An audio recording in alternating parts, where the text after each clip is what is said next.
कामिश ने सुमित्रा की बात सुनी और उसकी ओर बड़ी आंखों से देखा। उसके चेहरे पर क्रोध था, जिसे वह शब्दों में नहीं बयां कर पा रहा था। वो रुद्र का पक्ष लेना चाहता था, लेकिन जब उसने देखा कि रुद्र अब भी शांत खड़ा है, तो उसने कुछ नहीं कहा। इस पल में कामिश के मन में कई भाव उमड़ रहे थे। वह सोच रहा था कि अगर रुद्र ने अपनी असली पहचान जाहिर कर दी तो पुणे के सबसे अमीर आदमी की बेटी भी उसके लायक ना होगी। फिर मेहरा फैमिली की तो बात ही क्या थी। सुमित्रा को यह समझ ही नहीं था कि वह कितनी सौभाग्यशाली है। अगर रुद्र कामिश की बेटी को पसंद कर लेता तो शायद कामिश तो सपनों में हंसते हुए जागता। एक और बात जिसने कामिश को हैरान किया, यह थी कि रुद्र इतनी बेइज्जती सहकर भी शांत कैसे था। इस तरह की ठंडी मानसिकता रखने वाले लोग बेहद खतरनाक होते हैं। शायद निहाल भी ऐसा न कर पाता। रुद्र, जब वे लोग वास के टुकड़े लाएंगे और साबित होगा कि वो असली है, तब देखता हूं तुम मेरी जिम्मेदारी कैसे लोगे। सुमित्रा अब शायद थक चुकी थी, लेकिन आखिरी ताना मारकर रुद्र पर चिल्लाई। रुद्र अब भी उसी ठंडे स्वर में उसे देखता रहा, बिना कोई जवाब दिए। प्रेसिडेंट कामिश, मैं वास के टुकड़े ले आया हूं। इस समय मिस्टर बख्शी रेस्तरां से भागता हुआ आया और एक बेहद सुंदर गिफ्ट बॉक्स कामिश को सौंपा। हालांकि वास टूट गया था, लेकिन स्टाफ ने उसके टुकड़े संभाल कर रखे थे। सभी की निगाहें अब कामिश पर टिक गई। प्रिया के चेहरे पर भी घबराहट की हल्की सी झलक थी। अगर यह वाज असली निकला तो आज का मामला और पेचीदा हो सकता था। कामिश ने ध्यान से गिफ्ट बॉक्स खोला और एक टुकड़ा निकाला। वो उसे बहुत गौर से देखने लगा। इस पल पूरा रेस्तरां सन्नाटा बन गया। हर किसी की निगाहें कामिश पर थी। सिर्फ रुद्र ही बिना भाव के खड़ा था। उसे पता था, चाहे वाज असली भी हो, कामिश उसे नकली ही बताएगा। कुछ पल बाद कामिश ने धीरे से वाज का टुकड़ा नीचे रखा। प्रेसिडेंट कामिश, क्या ये वाज असली है? मिस्टर बख्शी ने घबराते हुए पूछा। पांडे, तुम वाकई कमाल हो। रेस्तरां का वाज बदल गया और तुम्हें पता भी नहीं चला। कामिश ने गुस्से में मिस्टर बख्शी पर चिल्लाते हुए कहा। क्या वाज बदल गया? पांडे ये सुनकर वहीं जम गया। उसका चेहरा हैरानी से भर गया। प्रिया, यशवर्धन और बाकी लोग एकदम स्तब्ध थे। वे सब कामिश को देखकर सोच में पड़ गए। क्या वे सपना देख रहे थे? रुद्र ने कामिश के गुस्से वाले चेहरे को देखा और मन ही मन मुस्कुराया। उसने सोचा, इसका अभिनय वाकई जबरदस्त है। अगर मुझे पहले से सब पता ना होता तो मैं भी धोखा खा जाता। ये वाज नकली है। नकली, कामिश ने जोर से चिल्लाया। ये असंभव है। ये वाज नकली है। पांडे इतना डर गया कि लगभग बेहोश ही हो गया। वो रेस्तरां का लॉबी मैनेजर था। अगर वाकई वाज बदल गया था तो पूरी जिम्मेदारी उसी पर आती। प्रिया और बाकी सभी लोग हक्के बक्के रह गए। उनके मुंह खुले के खुले रह गए। किसे पता था कि रुद्र की बात सही निकलेगी। रेस्तरां का वाज सचमुच नकली निकला। यशवर्धन और बाकियों को ऐसा लगा जैसे वे किसी रोलर कोस्टर पर चढ़े हो। एक पल आसमान में और अगले ही पल जमीन पर। अभी कुछ देर पहले तक वे 20 मिलियन की भरपाई को लेकर परेशान थे और अब खुद कामिश ने कह दिया कि वाज नकली है। मतलब अब उन्हें पैसों की कोई चिंता नहीं थी। प्रिया ने रुद्र की ओर बड़ी चमकती आंखों से देखा। उसके चेहरे पर चौंकाने वाली झलक थी। उसे ये जानने की जिज्ञासा थी कि रुद्र को कैसे पता चला कि वाज नकली है, जबकि उसने तो वाज को छुआ तक नहीं था। मुझे माफ कर दीजिए सर, मुझसे गलती हो गई। हमारे रेस्तरां का वाज वाकई नकली है। आज जो भी हुआ वह एक गलतफहमी थी। कामिश जल्दी से रुद्र के पास गया और मुस्कुराते हुए माफी मांगने लगा। यह सुनकर सभी लोग हैरान रह गए। उन्हें समझ नहीं आ रहा था कि कामिश, जिसने अभी अभी 20 मिलियन की मांग की थी, अब एक गरीब से दिखने वाले लड़के से माफी क्यों मांग रहा है। ये क्या हो रहा था? यहां तक कि प्रिया भी चौंक गई थी। इस बार तो कामिश ने और भी नाटक कर दिया। वो रुद्र का हाथ पकड़कर माफी मांग रहा था, जैसे कि वह उसे खुश करने पर तुला हो। यशवर्धन, सुमित्रा और बाकी सब ऐसे दिख रहे थे जैसे वे अपने जीवन की सबसे अजीब स्थिति से गुजर रहे हों। वे बस रुद्र को देखते रह गए। उन्हें समझ नहीं आ रहा था कि अब अपने मन की स्थिति को कैसे बयान करें। अब जब ये वाज नकली है तो मुआवजे का क्या होगा? रुद्र ने अर्थपूर्ण अंदाज में यशवर्धन से पूछा। मुआवजे की कोई जरूरत नहीं है। ये हमारी रेस्तरां की जिम्मेदारी है कि वाज बदला गया। मैं आपसे इसके लिए पैसे कैसे मांग सकता हूं? कामिश ने तुरंत जवाब दिया। फिर वह यशवर्धन के पास गया और मुस्कुराते हुए बोला, मिस्टर मेहरा, मुझे वाकई बहुत खेद है। मुझे उम्मीद नहीं थी कि मेरा वाज नकली निकलेगा। मैं आपसे पैसे नहीं ले सकता, इसलिए उस 20 मिलियन को मैं भूल जाता हूं। इसके अलावा मुझे आपका धन्यवाद करना चाहिए। अगर आप न होते तो मुझे कभी पता नहीं चलता कि वाज बदला गया है। यशवर्धन ने आश्चर्य से कामिश की ओर देखा। भले ही वाज नकली हो, लेकिन कामिश को इतना विनम्र होने की क्या जरूरत थी? मिस मेहरा, इस घटना ने आपको भी बहुत परेशानी दी है। इसके लिए मैं गहराई से क्षमा चाहता हूं। अगर आपके पिता ने संयोग से ये वाज न तोड़ा होता तो शायद मुझे कभी पता नहीं चलता कि ये बदला गया है। इसलिए माफी के तौर पर मैं आपको एक प्लैटिनम मेंबर कार्ड देना चाहता हूं। भविष्य में जब भी आप आएंगी, आपको हमारे रेस्तरां में सबसे ऊंचे स्तर की सेवा मिलेगी। कामिश ने यशवर्धन के हैरान चेहरे की ओर देखा और फिर प्रिया की तरफ मुड़ा। जो लोग यशवर्धन को बेइज्जत होते देखने का इंतजार कर रहे थे, वे सभी अवाक रह गए। किसने सोचा था कि सिर्फ रुद्र के ये कहने से कि वाज नकली है, न केवल यशवर्धन को पैसे नहीं देने पड़ेंगे, बल्कि रेस्तरां की प्लैटिनम सदस्यता भी मिल जाएगी, क्योंकि इस कार्ड की कीमत पैसे से मापी नहीं जा सकती। प्रिया थोड़ी देर झिझकी, फिर बोली, प्रेसिडेंट कामिश, अच्छा है कि गलतफहमी सुलझ गई। इस सदस्यता कार्ड की क्या जरूरत है? उसे पैसे न गंवाने की ही खुशी थी, इसलिए उसने कार्ड लेने का कोई इरादा नहीं दिखाया। नहीं मिस मेहरा, मैंने आज आपको बहुत असुविधा दी है, इसलिए मैं आपसे आग्रह करता हूं कि कृपया ये कार्ड स्वीकार करें। कामिश ने जल्दी से कहा। ठीक है, प्रिया ने असहाय होकर जवाब दिया और फिर बोली, प्रेसिडेंट कामिश, अब जब सब ठीक हो गया है तो क्या हम जा सकते हैं? बिल्कुल बिल्कुल। मुझे खेद है कि मैंने आपका इतना समय ले लिया। ये कहते हुए कामिश ने खुद प्रिया को उनकी मर्सिडीज बेंज कार की ओर ले जाना शुरू किया, जिसने आज सब कुछ संभाला। रुद्र, वो सबके पीछे चलते हुए संतुष्ट था। वो कामिश की अदाकारी से बेहद प्रसन्न था। कामिश ने प्रिया और बाकी लोगों से थोड़ी और बातें की। फिर प्रिया और रुद्र कार में बैठकर रवाना हो गए, पीछे छोड़ते हुए हैरान दर्शकों और निराश पांडे को। उसे अब तक समझ नहीं आ रहा था कि वास कब बदला गया था। कुछ मिनटों बाद भीड़ धीरे धीरे छंटने लगी।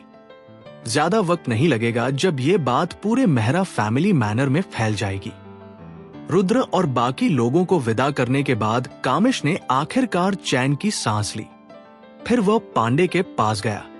प्रेसिडेंट, मुझे सच में नहीं पता था कि वो वाज बदला गया है, लेकिन ये मेरी जिम्मेदारी है। कृपया मेरे साथ नरमी बरतें, पांडे ने घबरा कर कहा। कामिश ने उसे घूरते हुए शांत स्वर में कहा, तुम्हें किसने बताया कि वाज बदला गया है? पांडे थोड़ा रुका और फिर उलझे स्वर में बोला, क्या वाज नकली नहीं था? मैंने वो वाज साउथ बीच से खरीदा था। वो नकली कैसे हो सकता है? तो प्रेसिडेंट कामिश, आपने सबके सामने क्यों कहा कि वाज नकली है? पांडे अब भी उलझन में था। उसे कुछ समझ नहीं आ रहा था। यंग मास्टर रुद्र ने कहा कि वो नकली है, तो मुझे मानना ही पड़ेगा कि वो नकली है, कामिश ने शांत स्वर में कहा। यंग मास्टर रुद्र, पांडे फिर चौंक गया। कामिश ने आंखें संकुचित करते हुए धीमे स्वर में पूछा, क्या तुम्हें पता है वो लड़का कौन था? नहीं, मुझे नहीं पता, पांडे ने धीरे से सिर हिलाया। उसे मुंबई के किसी अमीर खानदान के ऐसे युवा वारिस की कोई जानकारी नहीं थी जो कामिश को इतना डरा दे। और फिर रुद्र के कपड़ों से तो बिल्कुल भी ऐसा नहीं लगा कि वह कोई अमीर घराने से है। प्रेसिडेंट कामिश, आखिर वो यंग मास्टर रुद्र है कौन? पांडे पूछे बिना रह नहीं पाया। छोड़ो, उन्होंने मुझसे कहा है कि उनकी पहचान उजागर न करो। बस इतना याद रखो कि आगे से जब भी उन्हें देखो, ऐसा समझो कि मुझे देख रहे हो। कामिश ने गंभीरता से कहा। समझ गया। पांडे ने तुरंत सिर हिलाया। वैसे क्या हमारे रेस्टोरेंट में रखा दूसरा वाज अब भी सही सलामत है? कामिश ने धीरे से पूछा। नहीं, पांडे ने सिर हिला दिया। सिर्फ एक वाज दिखने में अच्छा नहीं लगता। मुंबई म्यूजियम के क्यूरेटर और टीवी स्टेशन के लोगों से संपर्क करो। मैं ये वाज दान कर दूंगा और साथ ही रेस्टोरेंट का प्रचार भी होगा।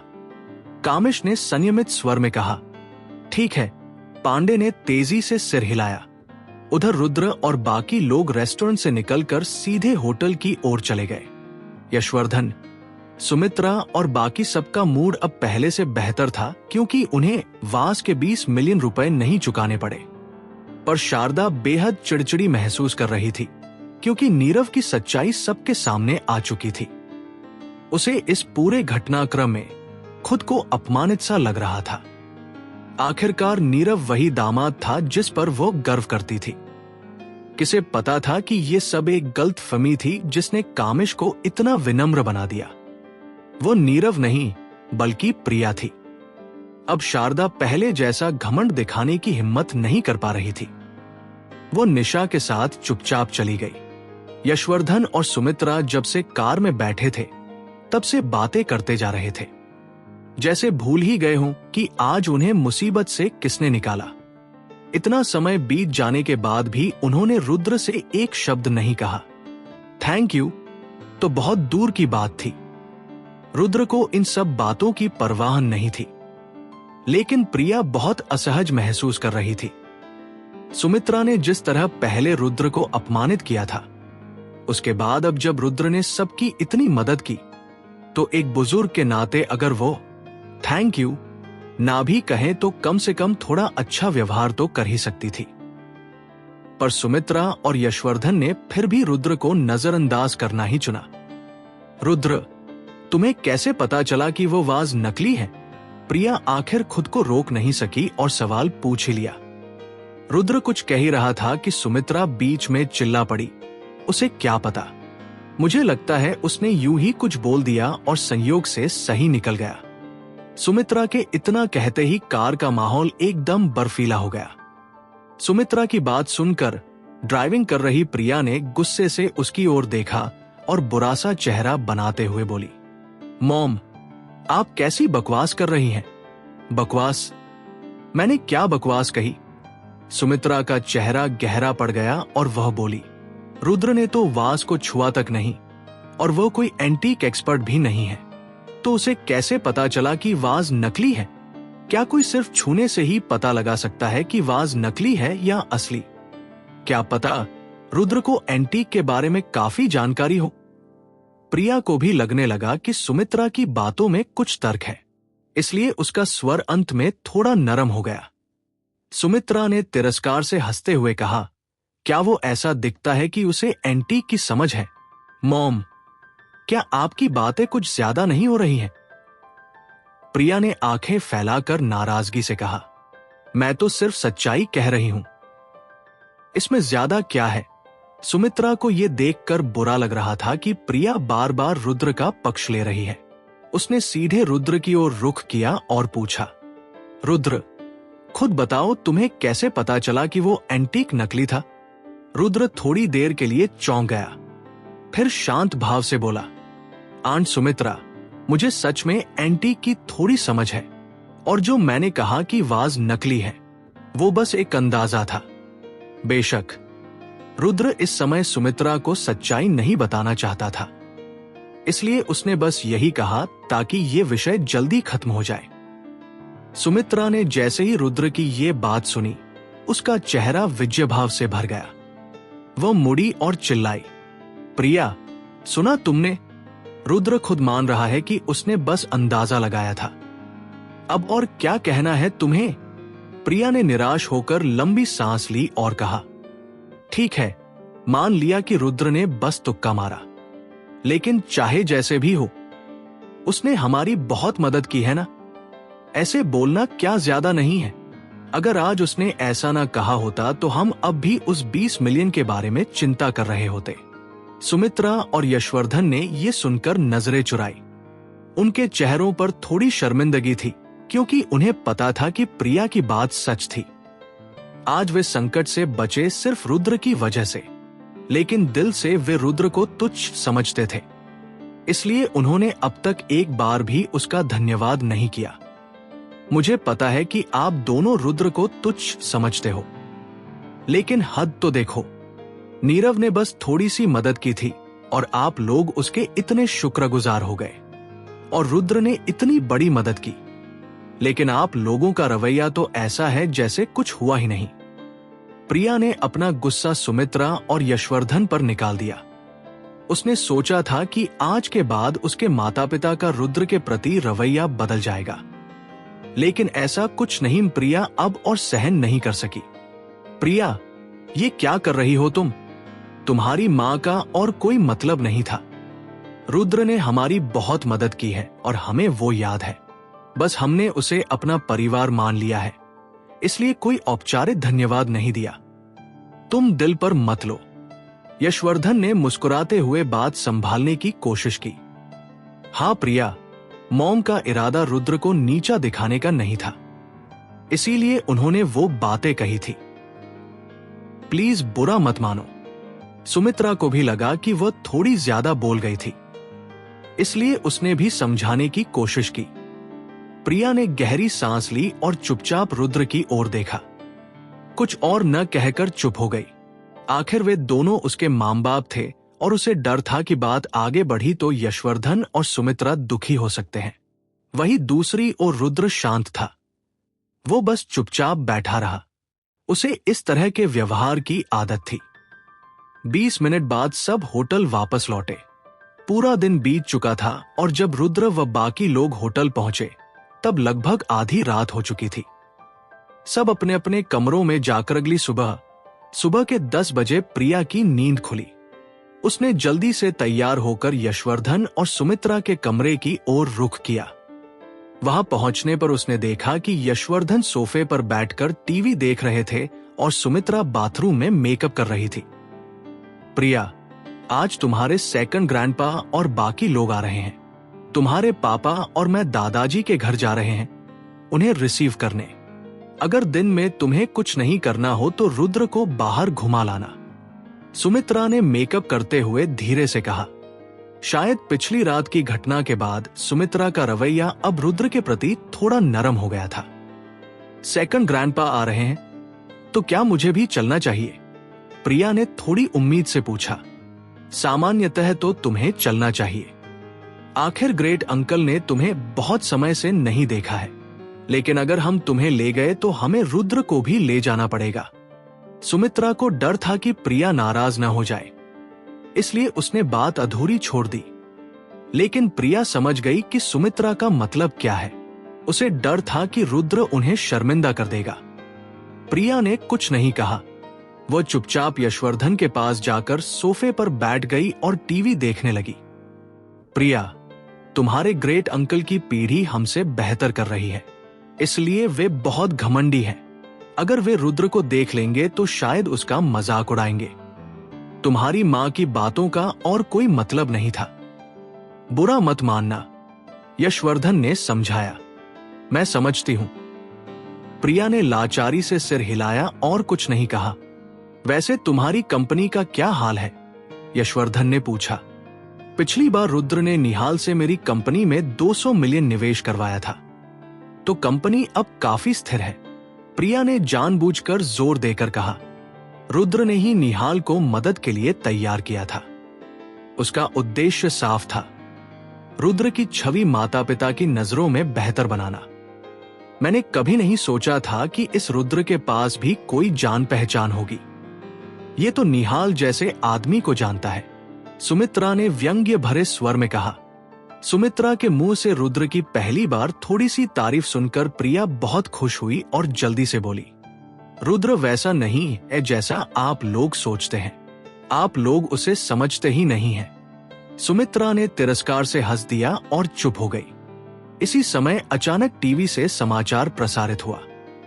सुप्रभात प्यारे दर्शकों और मित्रों, सुबह की खबरों में आज हम ये रिपोर्ट कर रहे हैं कि सुबह 8 बजे हमारे शहर के म्यूजियम के curator mister Virat Mehra manner स्थित लू में पहुंचे। वहां के जनरल मैनेजर मिस्टर कामिश ने स्वयं उनका स्वागत किया। प्रिया और यशवर्धन ने ये खबर देखते ही चौंक कर एक दूसरे को देखा, क्योंकि इस समाचार का मुख्य पात्र वही प्रेसिडेंट कामिश था जिससे पिछली रात उनका टकराव हुआ था। जैसे जैसे एंकर समझा रहा था, टीवी स्क्रीन पर कामिश और मुंबई म्यूजियम के क्यूरेटर विराट को आपस में बातचीत करते हुए दिखाया गया। एंकर की आवाज फिर गूंजी। सूत्रों के अनुसार लूम के जनरल मैनेजर कामिश इंडियन हिस्ट्री के सरकारी भट्टी में बने चीनी मिट्टी के एक दुर्लभ वास को संग्रहालय को दान कर रहे हैं। इसके बाद कैमरा दिखाता है कि कामिश एक उपहार बॉक्स में रखा वाज विराट को सौंप रहे हैं। वह दृश्य देखकर प्रिया और यशवर्धन पूरी तरह सन्न रह गए। उन्हें यह सब अविश्वसनीय लग रहा था, क्योंकि जो वाज कामिश दान कर रहे थे वो हूबहू वैसा ही लग रहा था जैसा वाज यशवर्धन ने कल तोड़ा था। उन्हें याद आया कि लूम में 2 वाज थे, एक जिसे यशवर्धन ने तोड़ दिया था और दूसरा जो अब कामिश दान कर रहे थे। इसलिए ये कोई अजीब बात नहीं थी कि कामिश ने अपनी प्राचीन वस्तु दान कर दी। मुंबई जैसे शहर में प्रभाव बढ़ाने के लिए अमीर लोग अक्सर ऐसा करते रहते हैं। लेकिन जो बात प्रिया और यशवर्धन की समझ में नहीं आ रही थी वो ये थी, कामिश ने तो कल साफ कहा था कि वाज नकली है, तो अब वही वाज संग्रहालय को क्यों दान कर रहे हैं? क्या वे नकली वाज दान कर रहे हैं? प्रिया और यशवर्धन उलझन में पड़ गए। टीवी स्क्रीन पर रिपोर्टर माइक लेकर विराट के पास पहुंचा और बोला, डायरेक्टर विराट, क्या आप बता सकते हैं कि प्रेसिडेंट कामिश ने किस प्रकार का वाज दान किया है? विराट ने शांत स्वर में उत्तर दिया, हमारे म्यूजियम के विशेषज्ञों द्वारा जांच के बाद यह प्रमाणित हुआ है कि मिस्टर कामिश द्वारा दान किया गया वाज एक प्राचीन चीनी मिट्टी का वाज है। इसकी ऊंचाई 36 सेंटीमीटर और व्यास 10 सेंटीमीटर है। वाज बहुत ही सुंदर है और उस पर बारीक चित्रकारी की गई है। इसका ऐतिहासिक महत्व अत्यंत उच्च है। मेरा अनुमान है कि इसकी वर्तमान बाजार कीमत लगभग 40 मिलियन है। दुर्भाग्यवश ये वाज मूल रूप से जोड़े में था, परंतु मिस्टर कामिश ने अनजाने में एक खो दिया। इसी कारण इसका शोध मूल्य और भी बढ़ गया है। फिर रिपोर्टर ने माइक कामिश की ओर बढ़ाकर पूछा, जब ये वाज इतना महंगा है तो आपने इसे इतनी उदारता से क्यों दान कर दिया? मिस्टर कामिश, कामिश ने गंभीरता से जवाब दिया, एंटीक वस्तुएं देश की धरोहर होती हैं। मैं इन्हें निजी संपत्ति की तरह अपने पास नहीं रखना चाहता। मैं चाहता हूं कि अधिक से अधिक लोग हमारे इतिहास और संस्कृति की सुंदरता को देख सके। प्रिया और यशवर्धन टीवी स्क्रीन को अविश्वास भरी निगाहों से देखते रह गए।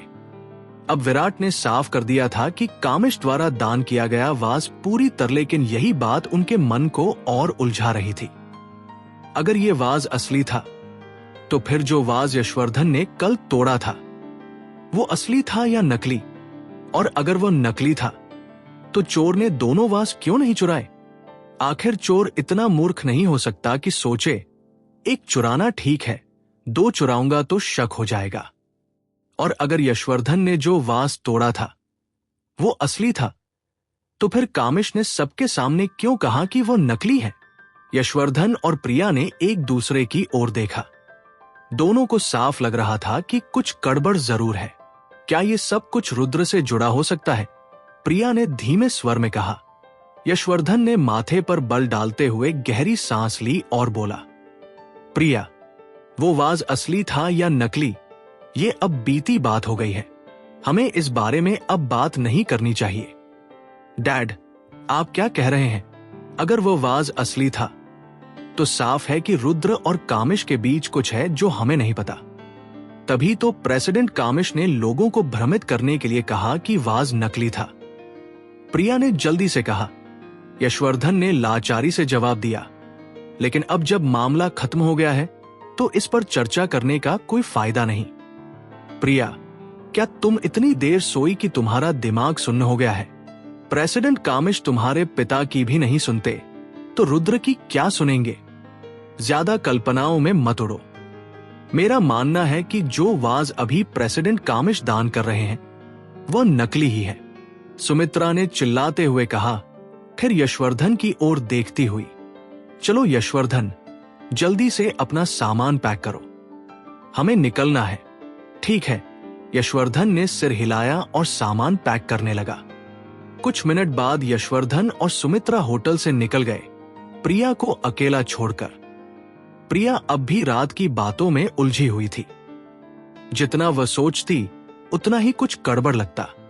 हालांकि सुमित्रा को यह नामुमकिन लग रहा था कि रुद्र जैसे व्यक्ति की जान पहचान कामिश से हो सकती है, लेकिन प्रिया को ऐसा नहीं लगा, क्योंकि उसने खुद देखा था कि निहाल जैसे इंसान ने रुद्र को कितनी इज्जत दी थी। अगर रुद्र निहाल को जानता है तो कामिश को जानना कोई असंभव बात नहीं।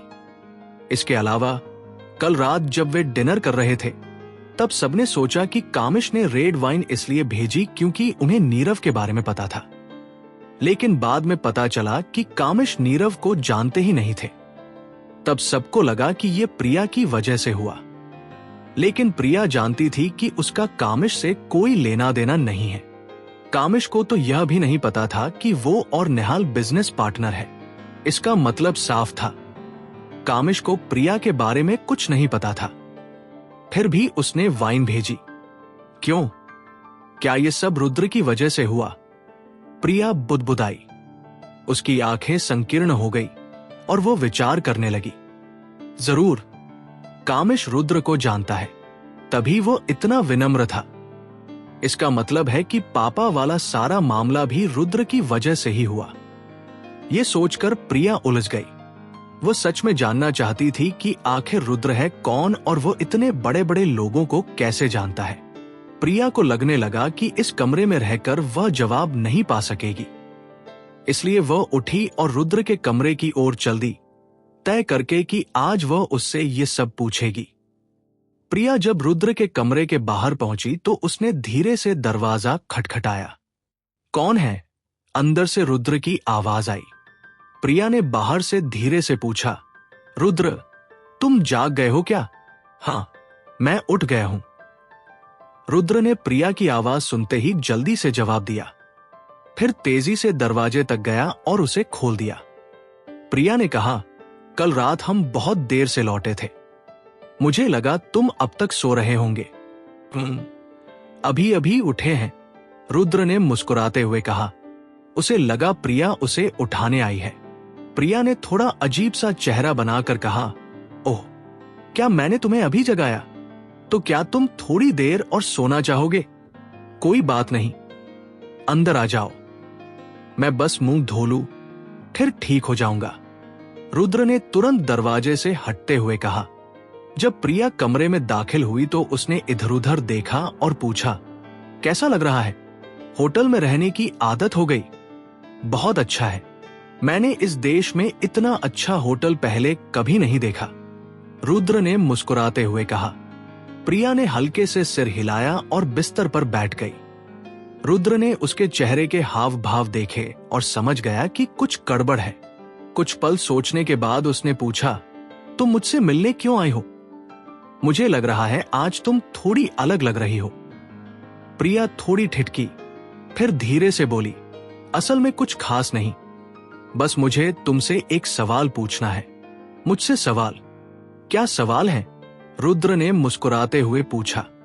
प्रिया ने सीधे बात पर आते हुए कहा, कल रात मेरे पापा ने जो वास तोड़ा था वो असली ही था ना? रुद्र का चेहरा ये सुनते ही गंभीर हो गया, क्योंकि वाज वाली सच्चाई सिर्फ रुद्र और कामिश ही जानते थे। उसे समझ नहीं आया कि प्रिया को कैसे पता चला। हाँ, जो वाज मेरे पापा ने तोड़ा वो असली था, प्रिया ने दोबारा गंभीरता से कहा। रुद्र ने भौहें सिकोड़ते हुए कहा, तुम ऐसा क्यों कह रही हो कि वाज असली था? प्रेसिडेंट कामिश ने तो कल सबके सामने कहा था कि वाज नकली था। प्रिया ने समझाने की कोशिश करते हुए कहा, भले ही प्रेसिडेंट कामिश ने कहा कि वाज नकली है, लेकिन आज सुबह उसने जो दूसरा वाज मुंबई म्यूजियम को दान किया है वो असली है। अगर कल वाला नकली था तो बचे हुए वाज को दान क्यों कर रहे हैं? ऊपर से म्यूजियम के सभी एक्सपर्ट्स ने भी कह दिया है कि वह वाज असली है। रुद्र का चेहरा अब लाचारी से भर गया था। उसने मन ही मन कामिश को कोसा। मामला तो शांत हो गया था, पर कामिश ने वाजदान करके फिर से सबको सोचने पर मजबूर कर दिया, और वह भी इतने तामझाम के साथ। अब प्रिया को सब कुछ संदिग्ध लगने लगा था। रुद्र के चेहरे के भाव देखकर प्रिया ने और ज्यादा यकीन कर लिया कि उसकी बात सही है। रुद्र, जो वाज मेरे पापा ने तोड़ा वो असली था ना? बस तुमने कामिश से कुछ कहा या तुम दोनों ने कुछ तय कर लिया कि वो लोगों के सामने कहेगा कि वाज नकली था, है ना? प्रिया ने गंभीर स्वर में पूछा। रुद्र ने उसकी बात पर चुप्पी साध ली, जिससे प्रिया का शक और पुख्ता हो गया। रुद्र, क्या मैं सही कह रही हूं? प्रिया ने उसकी चुप्पी देख और भी विश्वास के साथ कहा। अब जब बात इतनी आगे बढ़ चुकी थी, रुद्र को लगा कि अब झूठ बोलने से कोई फायदा नहीं। इसलिए उसने धीरे से सिर हिलाते हुए कहा, तुम सही हो। जो वाज अंकल यशवर्धन ने तोड़ा वो असली था। ये वाकई में सच है। प्रिया की बड़ी बड़ी आंखें हैरानी से रुद्र को घूरने लगी। उसने पहले से इसका अंदाजा लगा लिया था, लेकिन जब रुद्र ने खुद स्वीकार किया तब भी उसे विश्वास करना मुश्किल लगा। वो वाज असली था, लेकिन मुझे पता था कि तुम लोग 20 मिलियन नहीं चुका सकते। इसलिए मैंने कामिश से कहा कि वाज को नकली कह दे, ताकि तुम लोग आराम से वहां से निकल सको। रुद्र ने बिना किसी भाव के कहा। अब रुद्र के दिमाग में तेजी से सोच चल रही थी कि वो आगे इस बात को प्रिया को कैसे समझाए। अगर उसने कह दिया कि वह असल में कामिश का बॉस है, तो उसका सारा पहले किया गया प्रयास बेकार चला जाएगा। लेकिन अगर नहीं बताया तो कोई और बहाना प्रिया को मानेगा नहीं। रुद्र, क्या तुम मुझसे झूठ तो नहीं बोल रहे? प्रिया ने आंखें फैलाते हुए पूछा। रुद्र ने लाचारी से कहा, अब जब सब सामने आ चुका है तो तुम्हें क्या लगता है मुझे अब भी झूठ बोलने की जरूरत है? लेकिन तुम कामिश जैसे इंसान को जानते कैसे हो? तुम्हारा और उसका क्या रिश्ता है? प्रिया अब बहुत सारे सवालों में उलझ चुकी थी। रुद्र चुप रहा, क्योंकि वह नहीं जानता था कि इसे कैसे समझाए। प्रिया ने उसकी चुप्पी देखी तो आगे पूछा, जब हम रेस्तरां में थे तब कामिश इतना विनम्र था। वो सब तुम्हारी वजह से था, है ना? हाँ, रुद्र ने सिर हिलाया। तो तुम्हारा कामिश से क्या रिश्ता है? प्रिया ने उलझन भरे स्वर में पूछा। रुद्र ने गहरी सांस ली और बोला, असल में मैं कामिश को बहुत पहले से जानता हूं। उसने रेस्टोरेंट में जो रेड वाइन भेजी थी वो मेरी वजह से थी, मुझे खुश करने के लिए। प्रिया की आंखें अविश्वास से फैल गई। उसे समझ नहीं आया कि कामिश जैसा प्रभावशाली व्यक्ति एक सामान्य यूनिवर्सिटी छात्र रुद्र को खुश करने की कोशिश क्यों करेगा। हाँ, कामिश हमेशा मुझे खुश करने की कोशिश करता रहा है। वो मुझसे निजी तौर पर कई बार मिलने आया, लेकिन मैंने हर बार उसे ठुकरा दिया। रुद्र थोड़ी देर रुका और फिर बोला, कामिश को किसी तरह से मेरे और निहाल के रिश्ते के बारे में पता चल गया था, इसलिए वह चाहता था कि मैं निहाल से उसके लिए कुछ मांगूं। लेकिन मैं उसमें शामिल नहीं होना चाहता था, इसलिए मैंने कभी उसकी बात नहीं मानी। फिर प्रिया ने पलके झपकाते हुए पूछा, तुम जानती हो उसके बाद क्या हुआ? मेरे आने से पहले मैंने कामिश से संपर्क किया और उससे एक काम करने के लिए कहा। उसने खुद पहल करके स्वीकार किया कि वो खूलदान नकली था, जबकि असल में वो असली था। रुद्र ने धीरे धीरे समझाया, लेकिन अगर उसने ऐसा किया तो वो यूं ही एक खूलदान खो देगा। वो खूलदान तो क्या इसका मतलब है कि तुम मेरे माता पिता की मदद करने के लिए अकेले ही 40 मिलियन का बोझ उठाओगे? प्रिया ने उसकी ओर देखकर पूछा। उम्मा, रुद्र ये सुनकर थोड़ा स्तब्ध रह गया और फिर मजबूरी में बोला, तुम ऐसा कह सकती हो, लेकिन मैं ये कर्ज तुम्हारे परिवार के लिए नहीं उठा रहा, मैं ये तुम्हारे लिए कर रहा हूं। मुझे पता है कि तुम अभी इतना पैसा नहीं निकाल सकती और तुम्हारे पिता की कंपनी के पास भी शायद ज्यादा पैसा नहीं है, इसीलिए मैं मदद के लिए आगे आया। रुद्र की ये बात सुनकर प्रिया का दिल भर आया। उसने कभी कल्पना भी नहीं की थी कि चीजें इस तरह होंगी। असल में रुद्र ही वो इंसान था जो पीछे खड़ा होकर चुपचाप सब कुछ कर रहा था। तो फिर अगर ऐसा था तो तुमने मुझे पहले क्यों नहीं बताया? ये सारी बातें मुझसे क्यों छुपाई? प्रिया ने रुद्र को डांटा। अगर मैं बताता भी तो तुम क्या कर लेती? और वैसे भी मैंने सिर्फ मौखिक रूप से कामिश से बात की थी। मेरे पास कोई सबूत नहीं है, तुम्हारे माता पिता जैसे हैं। अगर उन्हें बताता तो वे मेरा मजाक उड़ाते, इसलिए चुप रहना ही बेहतर लगा।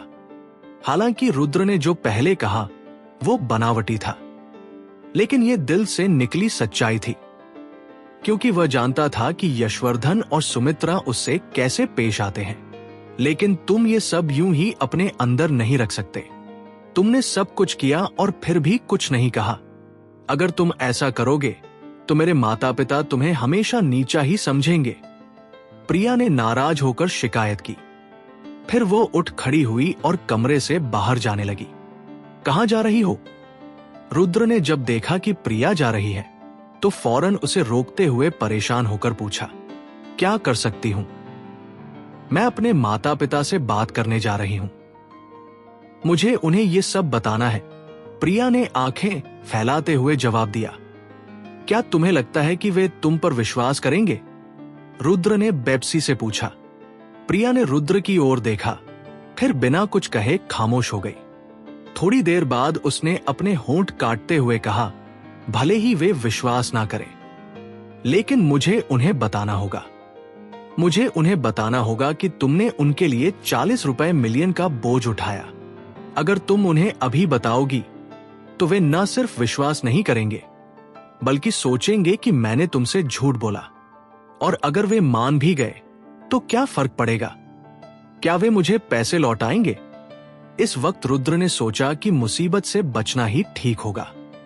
अगर प्रिया ने यह बात उजागर की तो मेहरा फैमिली आसानी से रुद्र और कामिश के रिश्ते की जांच कर सकती है। तब हालात और बिगड़ सकते हैं। प्रिया रुद्र को घूरने लगी। थोड़ी देर सोचने के बाद वो धीरे से बोली, मुझे लगता है कि ये सब तुम्हारे लिए बहुत अन्यायपूर्ण है। इस दुनिया में कहां कोई पूर्ण न्याय होता है? रुद्र ने बेरुखी से कहा। फिर आगे बोला, मैं जानता हूं कि तुम ये सब इसलिए करना चाहती हो ताकि तुम्हारे माता पिता की नजर में मेरी छवि सुधरे, लेकिन वे मुझे इसलिए ना पसंद करते हैं क्योंकि मैं एक गरीब हारा हुआ लड़का हूं। एक दो बातें ये नहीं बदल सकती। और फिर क्या? रुद्र की बात अधूरी रह गई थी। प्रिया ने तुरंत पूछा, कुछ नहीं। रुद्र ने हल्के से सिर हिलाया। वह असल में यह कहना चाहता था कि उसने कभी यह चीजें बदलने की कोशिश ही नहीं की। उसे इस बात की परवाह नहीं थी कि यशवर्धन और सुमित्रा उसके बारे में क्या सोचते हैं। बस प्रिया उसे नीचा ना समझे, यही उसके लिए काफी था। और वैसे भी ये सब अस्थायी था। अगर वह प्रिया से शादी कर लेता है तो अपनी असली पहचान उजागर करने की रोक भी हट जाएगी। तब हर कोई उसे नए नजरिए से देखेगा। रुद्र की नजर में जब तक कोई समस्या पैसे से सुलझ सकती है, तब तक वह कोई बड़ी बात नहीं है। प्रिया ने रुद्र की ओर देखा और बेहद भावुक हो गई। लेकिन इस भावुकता के साथ साथ उसे रुद्र के लिए थोड़ी तकलीफ भी महसूस हुई। आखिर रुद्र ने इतना कुछ किया, लेकिन कोई नहीं जानता कि वो सब उसी ने किया। उल्टा सब उसका मजाक उड़ा रहे थे। ये उसके साथ अन्याय था। उसके माता पिता ने तो न सिर्फ उसका शुक्रिया अदा नहीं किया, बल्कि हर तरह से उसे नीचा दिखाने की कोशिश की। सिर्फ रुद्र ही ऐसा था जो सब सह गया। कोई और होता तो कब का सब सामने रख देता। हालांकि रुद्र ये सब झूठ बोलकर छुपा रहा था, लेकिन इन झूठों ने भी प्रिया की नजरों में उसकी इज्जत और बढ़ा दी। कमरे के अंदर जब प्रिया ने आखिरकार रुद्र की बातों पर विश्वास कर लिया तो रुद्र ने चैन की सांस ली। जो भी हो, उसने इस मामले में उसे मूर्ख बनाने में सफलता पा ही ली थी। हालांकि उसे यह नहीं पता था कि उसने जो बहाना अभी बनाया था उसने प्रिया को गहराई से छू लिया था।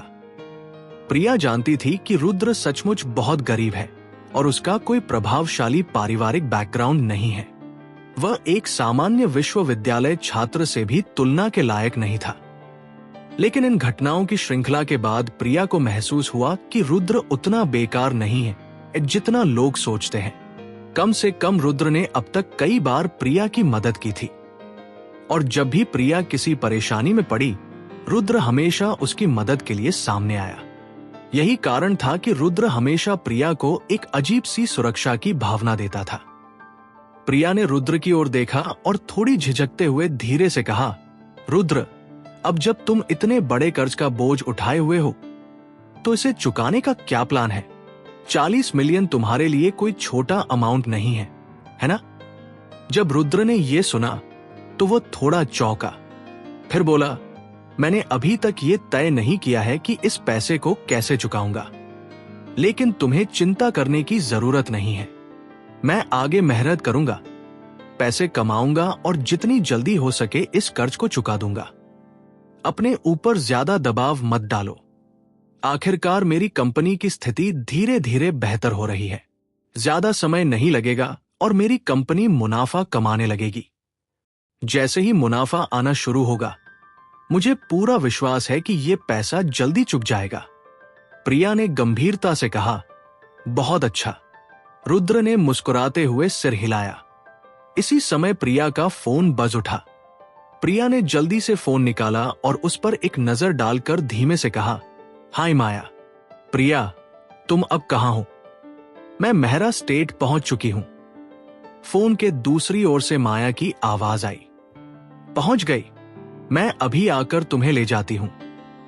प्रिया ने जल्दी से जवाब दिया, ठीक है, मैं और कनिका स्टेशन पर तुम्हारा इंतजार करेंगे। माया ने खुशी से कहा, ठीक है। प्रिया ने सिर हिलाया और कॉल काट दी। रुद्र, माया और चलो उनके स्वागत के लिए चलते हैं। प्रिया ने फोन नीचे रखकर कहा, कनिका। रुद्र ने यह नाम सुना तो वह चौंक गया। तुमने अभी तक कनिका को नहीं देखा है ना? उसका पूरा नाम कनिका है। वो मेरी दूसरी मौसी की बेटी है। माया और कनिका मेहरा फैमिली में मेरी सबसे करीबी दोस्त है। प्रिया ने हल्के स्वर में समझाया। समझ गया। रुद्र ने बेबसी से सिर हिलाया क्योंकि उसे महसूस हो रहा था कि मेहरा फैमिली एक बहुत बड़ा परिवार है। वहां बहुत से लोग थे। कल प्रिया की बड़ी मौसी शारदा और निशा उसका विरोध कर रही थी और अब कनिका भी आ गई थी। रुद्र को इस स्थिति से तालमेल बैठाना मुश्किल लग रहा था। पता नहीं कनिका कैसी लड़की होगी। अगर कनिका शारदा और निशा जैसी घमंडी निकली तो रुद्र को जरूर सिर दर्द होने वाला था। ठीक है रुद्र, चलो चलते हैं। प्रिया ने देखा कि रुद्र अभी भी सोच में खड़ा है तो जल्दी से बोली, जरूर। रुद्र ने सिर हिलाया और प्रिया के साथ कमरे से बाहर निकल गया। आधा घंटा बाद रुद्र और प्रिया अब मेहरा मैनर के ट्रेन स्टेशन पर थे। रुद्र अभी कार से उतरा ही था कि उसने देखा कि माया सड़क किनारे खड़ी इंतजार कर रही थी। आज माया ने सफेद ड्रेस पहनी थी। उसके बाल 2 पोनी टेल में बंधे थे। उसकी टांगे लंबी और गोरी थी।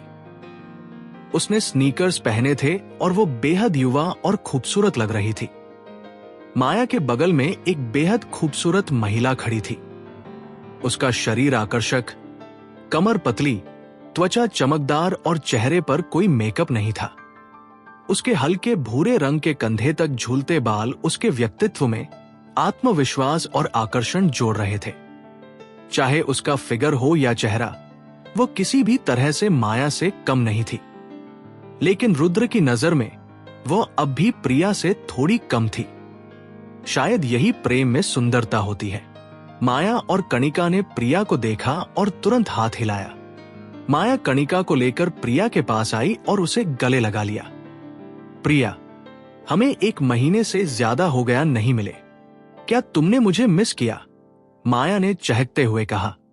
बिल्कुल किया, प्रिया ने मुस्कुराते हुए जवाब दिया।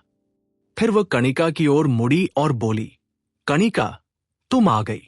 हाँ, दरअसल मैं हमेशा से मुंबई आना चाहती थी तुम्हें देखने के लिए, लेकिन समय ही नहीं मिला। इस बार दादाजी के जन्मदिन का बहाना बनाकर तुम्हें मिलने आई हूं। कणिका ने मुस्कुराकर जवाब दिया। कणिका, इस बार तुम्हें यही कुछ दिन रुकना होगा। मैं तुम्हें अच्छे से घुमाऊंगी, प्रिया ने खुशी से कहा। बिल्कुल, इस बार तो मैं तब तक यही रहूंगी जब तक तुम मुझे निकाल ना दो, कणिका ने हंसते हुए कहा। उसी समय रुद्र कार से बाहर आया। कणिका ने जैसे ही रुद्र को देखा, वो चौंक गई। फिर धीमे, अरे प्रिया, तुम रुद्र को साथ क्यों लाई? ये यहां क्या कर रहा है? प्रिया के बोलने से पहले ही माया ने नाराजगी से कहा। माया, क्या तुम इसे जानती हो? कणिका ने मुस्कुराकर पूछा। बिल्कुल जानती हूं कणिका, ये प्रिया का मंगेतर है और मेरी जिंदगी में मिला सबसे निकम्मा आदमी, माया ने तुरंत जवाब दिया। माया, बकवास मत करो। प्रिया ने यह सुनकर तुरंत भौहें चढ़ा दी और डांटते हुए कहा। माया ने मुंह फुलाया और चुप हो गई। माया की बात सुनकर कणिका का चेहरा कुछ अजीब सा हो गया। उसने ध्यान से रुद्र को देखा। कणिका को प्रिया की पसंद का अंदाजा था, लेकिन वह ये नहीं समझ पा रही थी कि प्रिया जैसी गर्वीली लड़की ने ऐसा हारने वाला इंसान अपने मंगेतर के रूप में क्यों चुना। हालांकि कणिका को रुद्र के कपड़े देखकर बहुत आश्चर्य हुआ, लेकिन फिर भी वो स्तब्ध रह गई। हालांकि कणिका ऐसी नहीं थी कि उसकी तुलना माया से की जा सके। भले ही वह चौंक गई हो, उसने अपने चेहरे पर कुछ नहीं जताया। इसके विपरीत वो खुद आगे बढ़ी, रुद्र की ओर हाथ बढ़ाया और मुस्कुराकर बोली, हेलो रुद्र, मैं प्रिया की कजिन कणिका हूं। तुम मुझे बस इसी नाम से बुला सकते हो। कणिका कोई आम महिला नहीं थी। एक साधारण वाक्य ने ही रुद्र और उसके बीच की दूरी कम कर दी थी। जब रुद्र ने कणिका का ये परिचय सुना तो उसके चेहरे पर एक पल के लिए हैरानी की झलक आई। उसे उम्मीद नहीं थी कि कणिका उसे नीचा नहीं दिखाएगी, बल्कि बहुत शालीनता से बात करेगी। इसलिए रुद्र ने तुरंत उसका हाथ मिलाया और मुस्कुराकर कहा, हेलो कणिका। रुद्र, कणिका का हाथ छोड़ो, तुम बड़े कमीने हो। फिर से हमें छूने का बहाना ढूंढ रहे हो क्या? माया ने दोनों को हाथ मिलाते देखकर चिल्लाते हुए कहा। ओ, रुद्र ये सुनकर चौंक गया और तुरंत कणिका का हाथ छोड़ दिया। उसी समय प्रिया पलटी और ठंडी निगाहों से माया को घूरते हुए डांटने लगी। माया, रुद्र अब तुम्हारे जीजा है। अगर पहले कुछ गलतफहमी थी भी तो तुम उसे बार बार उछाल नहीं सकती। मुझे ऐसा जीजा नहीं चाहिए, माया ने मुंह बनाते हुए नाराजगी से जवाब दिया। हाय, प्रिया ने बेब्सी से माया की ओर देखा। हालांकि प्रिया जानती थी कि माया की मंशा बुरी नहीं है। वो अभी छोटी थी, चालाक नहीं थी और जो मन में आया वही मुंह से बोल देती थी। लेकिन माया निशा से अलग थी। निशा ने सिर्फ रुद्र को नीचा दिखाने के लिए अपमान किया था, जबकि माया सिर्फ प्रिया के लिए चिंतित रहती थी। अब प्रिया की नजर में रुद्र की छवि पूरी तरह बदल चुकी थी। उसे एहसास हुआ कि रुद्र वो नहीं है जो सब सोचते हैं। हालांकि प्रिया जानती थी कि रुद्र की स्थिति को माया और दूसरों को समझाना आसान नहीं होगा। इसलिए उसने ज्यादा कुछ नहीं कहा। कणिका, चलो कुछ खाते हैं, डिनर के बाद मैं तुम्हें होटल छोड़ दूंगी। ठीक है, प्रिया ने माया की बात अनदेखी करते हुए कणिका से कहा। बिल्कुल, मैं तो यहां तुम्हारे साथ घूमने ही आई हूं, तो मैं तुम्हारे प्लान में शामिल हूं, कणिका ने मुस्कुराकर जवाब दिया। ठीक है, तो पहले कुछ खा लेते हैं। स्वागत में प्रिया ने हल्के से सिर हिलाया और फिर मर्सिडीज बेंज की ओर बढ़ गई। यस, खाना, मैं तो भूख से मर रही हूं। माया ने जैसे ही सुना कि खाना खाने चल रहे हैं, वह भी बेहद उत्साहित हो गई और खुशी खुशी प्रिया के पीछे कार की ओर बढ़ गई। कुछ पल बाद रुद्र और बाकी सब लोग प्रिया की मर्सिडीज बेंज में बैठ गए। क्योंकि रुद्र को रास्तों की जानकारी नहीं थी, वो पैसेंजर सीट पर बैठ गया और प्रिया ने गाड़ी चलाई। गाड़ी चलने के कुछ देर बाद पीछे बैठी माया ने रुद्र की ओर देखा। उसे अचानक याद आया कि उसने रुद्र को इमोर्टल लेक विला में देखा था। उसने धीरे से पूछा, रुद्र, इमोर्टल लेक मैनर तो बंद है, फिर तुम अंदर कैसे जा पाए? क्या तुम वहां काम कर रहे हो? रुद्र ने यह सवाल सुना तो चौंक गया। हां, कुछ दिन पहले इमोर्टल लेक मैनर ने खुद कहा था कि वे बंद है और उन्होंने सारे मेहमानों को बाहर निकाल दिया था। तुम तो शायद वहां स्टाफ होगे, तभी अंदर थे, माया ने कहा। उसे यकीन नहीं था कि रुद्र जैसा कोई व्यक्ति इमोर्टल लेक मैनर का वीआईपी हो सकता है। मैं वहां काम नहीं करता, मुझे पार्टी के लिए बुलाया गया था। क्या तुम पार्टी में इनवाइटेड थे? माया ने यह सुना तो हैरानी से चिल्लाई। उसके चेहरे पर अविश्वास के भाव थे। वो रुद्र को घूरते हुए बोली, रुद्र, तुम झूठ बोलने में इतने माहिर हो। तुम्हें पता है कि इमोर्टल लेक मैनर जैसी जगह क्या होती है? तुम्हारे जैसे आदमी वहां की पार्टी में कैसे जा सकते हैं? तुम तो क्या, मेरे पापा तक वहां नहीं जा सकते। तुम्हारे पापा जा सकते हैं या नहीं, इससे मुझे क्या? रुद्र ने थोड़ा व्यंग से जवाब दिया। तुम? माया एकदम चुप हो गई, फिर उत्तेजित होकर बोली, तुम जैसे लोग घिनौने होते हैं। गरीब होना ठीक है, लेकिन इतना झूठ बोलना। प्रिया को भी तुम जैसा मिला है, बड़ी बदकिस्मती है। मैं दादाजी से कहूंगी कि तुम्हारी सगाई तुड़वा दे। माया, चुप रहो। प्रिया का चेहरा यह सुनकर तुरंत बदल गया और उसने गुस्से में चिल्ला दिया, प्रिया, क्या? मैंने सुना कि इमोर्टल लेक मैनर में बहुत एक्सक्लूसिव पार्टी चल रही थी। वहां सिर्फ बहुत नामी लोग ही जा सकते थे। रुद्र जैसी औकात वाला आदमी वहां कैसे जा सकता है? वो जरूर वेटर रहा होगा, तभी घुस पाया। ओ माया, रुद्र झूठ नहीं बोल रहा। वो सच में इमोर्टल लेक मैनर की पार्टी में जाने के योग्य है। प्रिया ने गंभीरता से कहा। वो योग्य कैसे हो सकता है? माया ये सुनकर थोड़ी देर के लिए चुप हो गई। उसकी आंखों में भ्रम की झलक आ गई। रुद्र की दोस्ती इमोर्टल लेक मैनर के मालिक कामेश से है, इसलिए मुझे लगता है कि उसका पार्टी में जाना बिल्कुल सामान्य है, प्रिया ने शांत स्वर में उत्तर दिया। इमोर्टल लेक मैनर मुंबई में बहुत प्रसिद्ध जगह थी। हर घर में इसका नाम लिया जाता था, इसलिए प्रिया को यह पता था कि उसका जनरल मैनेजर कामेश है, और फिर रुद्र और कामेश के रिश्ते की बात भी उसे मालूम थी। अब तक चुप बैठी कणिका ये सुनकर खुद को रोक नहीं पाई और उसने फिर से रुद्र की ओर ध्यान से देखा। इतनी कम उम्र में अगर रुद्र जैसे व्यक्ति की जान पहचान कामेश जैसे आदमी से है तो कुछ तो गड़बड़ है। शायद रुद्र की पहचान उतनी सीधी नहीं जितनी दिखती है। रुद्र, तुम बड़े झूठे हो। तुमने मेरी कजिन को भी बेवकूफ बना लिया।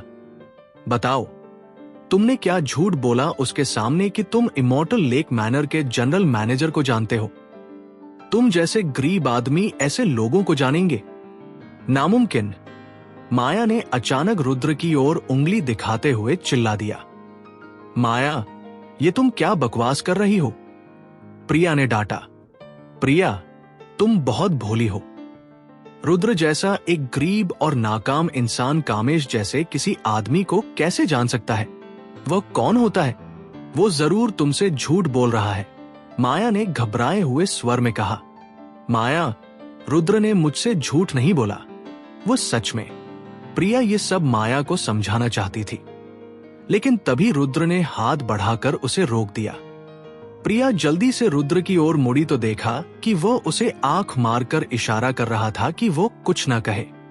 जब प्रिया चुप हो गई तो रुद्र ने माया की ओर देखा और शांत स्वर में कहा, हां, मैं तो वाकई एक डींगे हाँकने वाला इंसान हूं। मेरी कामेश से कोई जान पहचान नहीं है। मैं तो बस उस दिन वहां पार्ट टाइम काम कर रहा था। मैं इमोर्टल लेक मैनर का कोई वीआईपी नहीं था। माया ने रुद्र की बात सुनकर घमंड से सिर उठाया, फिर मुंह बनाते हुए बोली, प्रिया, सुना तुमने? रुद्र ने खुद मान लिया है, वो झूठ बोल रहा था। कामेश जैसा कोई व्यक्ति उसे जानता हो, ये तो नामुमकिन है। तुम उसके झूठ में मत आना। हाय। प्रिया ने बेप्सी से सिर हिलाया। वो समझ नहीं पा रही थी कि क्या कहे। रुद्र, मुझे लगता है इस बार तुम ईमानदार हो। तुमने खुद ही मान लिया कि तुम डींग मार रहे थे, इसलिए मैं अब इसे तूल नहीं दूंगी। मैं दादाजी से तुम्हारी शिकायत नहीं करूंगी। आखिरकार तुमने एक बार प्रिया की मदद की थी। माया ने घमंड से कहा। धन्यवाद, रुद्र ने ठंडे स्वर में जवाब दिया।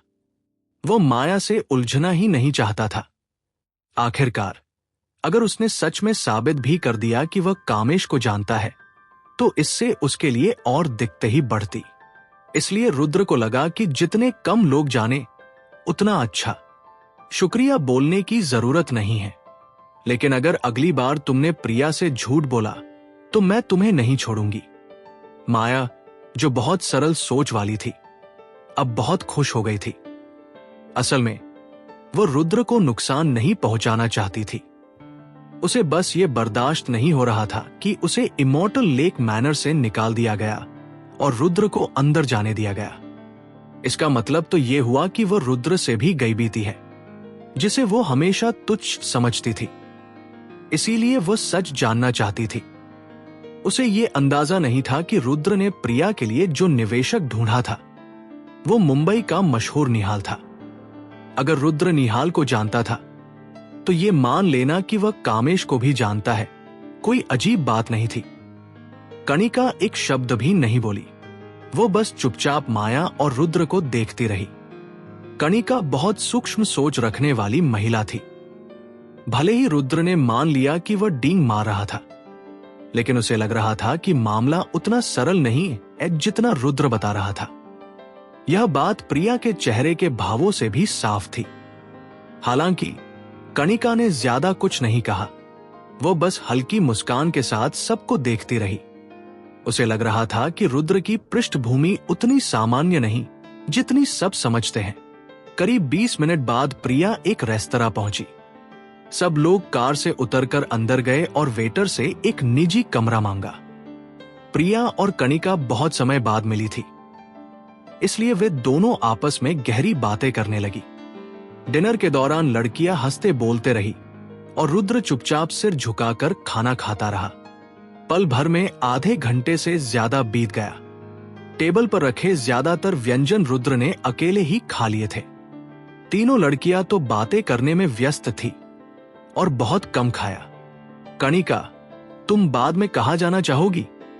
प्रिया ने धीरे से पूछा, जब उन्हें लगा कि खाना लगभग पूरा हो गया है। कणिका ने कुछ पल सोचा और फिर बोली, मुझे लगता है अभी समय है। होटल जाकर भी कोई मजा नहीं आएगा। क्यों न तुम दोनों मेरे साथ कलेक्टिव स्ट्रोक चलो। Collective stroke? माया ने आश्चर्य से दोहराया, फिर मुंह बनाकर बोली, कणिका, वहां क्या करेंगे? वो जगह कौन सी मजेदार है? मुझे लगता है हमें किसी कराओके बार में जाकर गाना गाना चाहिए। माया, क्या तुम भूल गई कि कणिका ने बचपन में मेहरा स्टेट में कलेक्टिव स्ट्रोक में पियानो सीखा था? वो इतने सालों में वहां गई ही नहीं। अरे हाँ, मुझे क्या पता। मैं तो बचपन से मेहरा स्टेट में नहीं रही, इसलिए मुझे पता नहीं था कि कणिका ने पियानो सीखा है। माया ने सिर हिलाया और बोली, तो चलो हम कणिका के साथ कलेक्टिव स्ट्रोक चलते हैं। वैसे भी मैं कभी किसी आर्ट सेंटर में नहीं गई।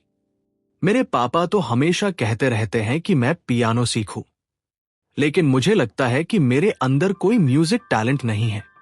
अगर क्लास में दाखिला ले भी लिया तो वह बर्बाद ही होगा। कणिका और प्रिया ने माया की ये बात सुनकर एक दूसरे की ओर देखकर मुस्कुराया। फिर कणिका ने हल्के से कहा, तो चलो आज मैं तुम्हें दिखा देती हूं। ठीक है। रुद्र को इन तीनों की बातों का कुछ पता नहीं था, क्योंकि वो अब भी खाने में व्यस्त था।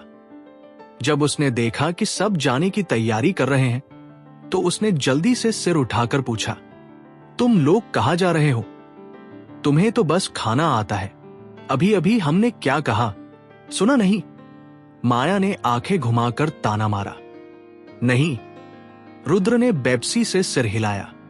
हाय, मुझे तो लगता है प्रिया की किस्मत ही खराब है जो उसे तुम्हारे जैसे मंगेतर मिला। जब से कमरे में आए हो तब से खा ही रहे हो, इतना खा चुके हो फिर भी खत्म नहीं हुआ। तुम सुअर हो क्या? माया ने घृणा से कहा। प्रिया ने माया को घूरा और फिर रुद्र के पास जाकर बोली, रुद्र, हम अब कणिका के साथ कलेक्टिव स्ट्रोक जा रहे हैं, तुम भी चलोगे हमारे साथ? Collective stroke? रुद्र चौंका। वो मना करना ही चाहता था, लेकिन माया ने उसका हाथ पकड़ लिया और चिल्लाई, अरे रुद्र, अब जब तुम्हें कोई काम नहीं है तो क्यों ना हमारे साथ ही चलो कलेक्टिव स्ट्रोक। रुद्र कुछ कहने ही वाला था कि माया उसे कमरे से खींचकर बाहर ले गई।